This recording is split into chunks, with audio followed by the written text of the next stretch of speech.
Bien, chers amis, nous continuons la série de présentations avec le thème avantages du service, prestation de services, la main-d'œuvre agricole au sein de SNRS AEG et les implications pour chaque acteur.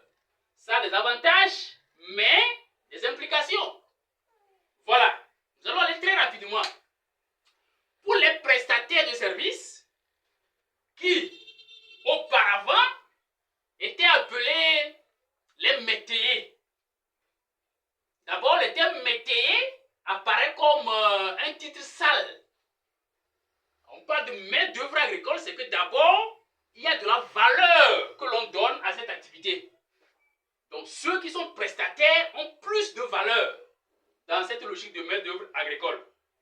Et il y a une certaine garantie et plus d'assurance dans ce qui est fait. Ils seront mis à la disposition des producteurs par une structure. Donc, il y a une organisation qui est derrière eux et qui fait leur sécurité. Donc, ceux chez qui seront mis les producteurs et tout, ne peuvent pas les traiter comme ils veulent. Est-ce que vous voyez? Et c'est qu'il y a des activités d'avance. Avant qu'on ne les envoie, ils ne vont pas aller et puis on les dribble, on les trimballe d'une manière. Non. Donc, c'est une activité d'assurance. L'activité est sûre et au même moment, la personne même qui fait la chose est assurée.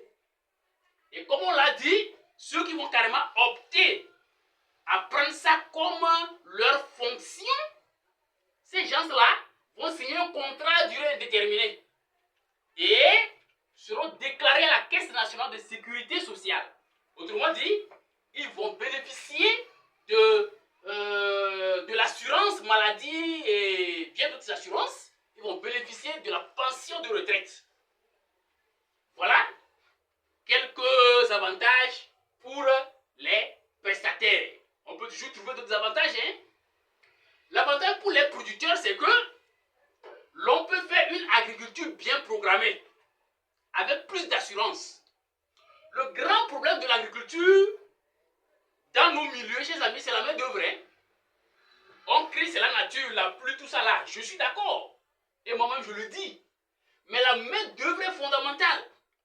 Parce que si la main-d'œuvre est là, de façon qualifiée et disponible, on peut dompter la nature.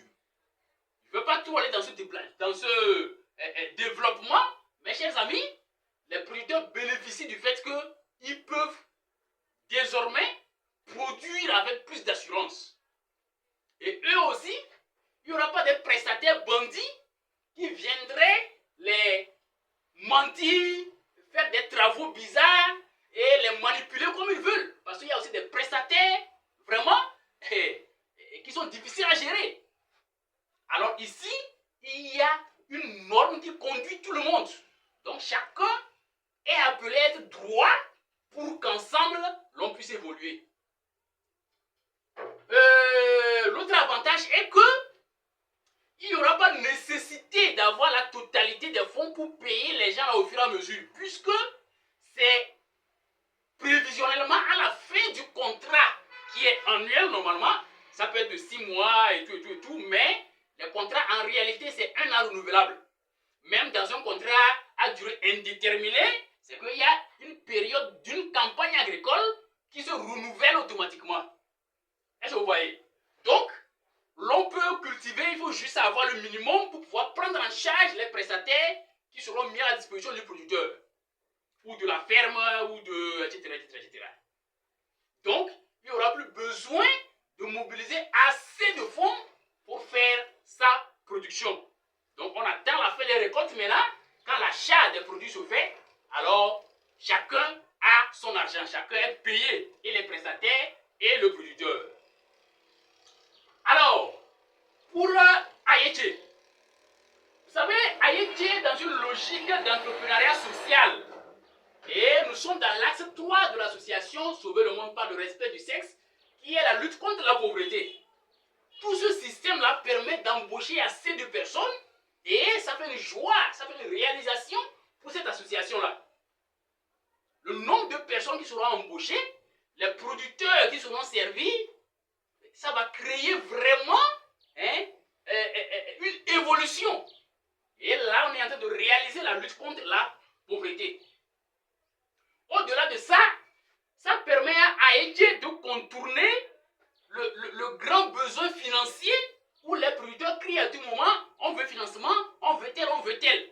Au même moment, l'expérience a prouvé que quand on finance en argent, les gens détournent. Les gens ne produisent pas comme cela se doit. Certains s'engagent à bien produire, mais il y a un problème de main-d'œuvre qui fait que ça n'arrive pas à donner. On trouve toujours des raisons pour ne pas faire les remboursements comme cela se doit. Donc ici, c'est que Haïti, au lieu de faire son appui financier en donnant de l'argent, on appuie à travers la main-d'œuvre agricole, et s'il le faut, certains équipements et tout. Et là, ça protège Haïti même par rapport au risque des impayés. Voilà, donc c'est aussi à prendre comme avantage pour Haïti. Ça facilite un peu le fonctionnement. Et ça garantit la production. Parce que c'est les prestataires là qui vont travailler avec le producteur jusqu'à la fin, jusqu'à la récolte. Est-ce que vous voyez? Donc, ce serait beaucoup plus difficile au producteur de faire les détournements, de faire les mauvais produits qui, à un moment donné, créent des problèmes. Parce que si dans le lot que l'on livre à un client ou bien à une usine, il y a des produits qui ne sont pas de bonne qualité, ça fait un problème pour tout le système. Donc, la main-d'œuvre agricole permet d'avoir des gens permanemment avec les producteurs et d'assurer un travail de qualité qui va donner des produits de qualité et la quantité. En tout cas, en termes de prévision, les choses seront beaucoup plus stables, beaucoup plus prévisibles. Chers amis, ce n'est pas seulement les producteurs, les prestataires et puis Haïti qui a de l'avantage dans ceci. Il y a l'État. Il y a l'État. Parce que c'est une activité qui était beaucoup plus dans l'informel. Alors, une activité devenue formelle, c'est qu'automatiquement, il y a l'OTR qui va se pointer. Ça, il n'y a rien à faire. Donc, tout ce qui se fera comme revenu dans ce système, l'État aura sa part à travers les impôts. Est-ce que vous voyez? Et en plus de cela, c'est normalement même de l'honneur, de la joie pour l'État de voir que son souci en face du chômage, son souci en face de la pauvreté est en train d'être un peu réglé. Est-ce que vous voyez? C'est une participation à la lutte contre le chômage, la pauvreté et tout, qui est une mission de l'État. Donc, l'État doit soutenir ce projet. Tout comme les prestataires doivent soutenir, tout comme les producteurs doivent soutenir, tout comme Haïti doit soutenir, l'État doit soutenir, en tout cas chacun à sa manière. Chers amis, l'Église a son avantage dans ça là. Parce que l'Église aussi normalement a pour vision, pour mission, le bien-être des uns et des autres. Quand les clients sont beaucoup plus à l'aise, quand les clients ont un peu plus de moyens, mais c'est que la caisse de l'église, lors des quêtes, les dons et tout, ça va s'alourdir. Et ce n'est pas zéro.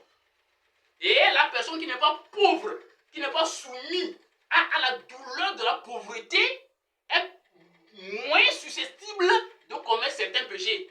Le vol et consorts. Est-ce que vous voyez? Donc, l'Église a son avantage dans ce que nous faisons. Et l'Église doit soutenir. Et quand nous parlons de l'Église, il faut impliquer les mosquées, il faut impliquer, je ne sais pas trop, les maisons de fétiche, comment on les appelle, les couvents et tout. En tout cas, tout ce qui a trait à la religion, à la divinité. Est-ce que vous voyez? Il y a aussi un élément important, les usines et les grands commerçants, qui sont nos clients en fait. Est-ce que vous voyez? Quand tout ceci va s'organiser, comme on est en train de le dire, vous verrez qu'il y aura les produits de qualité en quantité et en temps réel. Alors, et les usines et les grands commerçants seront beaucoup plus facilement satisfaits. Donc, eux aussi doivent participer à la marche de cette opportunité, de cette activité que nous essayons de formaliser. Et puis, les financiers. Dans ce système, un financier qui finance un producteur, pour agrandir sa superficie, parce qu'il y a la main d'œuvre et tout un système de suivi et tout, a la garantie que son argent va revenir. Et les producteurs qui sont partenaires de Aïeté est automatiquement caution. Normalement. D'accord? Quand je dis automatiquement, il ne faut pas que quelqu'un aille faire quelque chose derrière Aïeté sans que Aïeté le sache et dire qu'automatiquement, non. C'est que nous sommes appelés. Ça fait partie de nos activités. De cautionner nos producteurs qui ont besoin de telle ou telle chose pour avancer. Voilà. Et au moment de l'achat des récoltes et tout, on fait la part des choses et ce qui doit revenir aux financiers revient aux financiers. Chers amis, j'aime bien le chiffre 7, c'est pourquoi je me suis arrêté à 7. On pouvait continuer par rapport aux divers acteurs directs et indirects qui bénéficieront de ce travail que nous sommes en train de faire. Alors, chers amis, mettons-nous tous ensemble, convergeons nos efforts pour que ça puisse marcher. Et j'ai toujours dit que Aïeté, ce n'est pas Aïeté.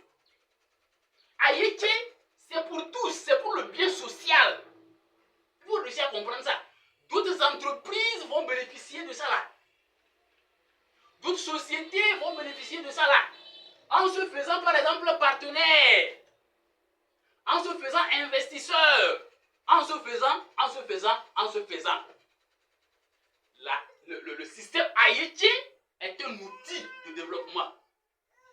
C'est un outil, c'est une vision et un outil de développement.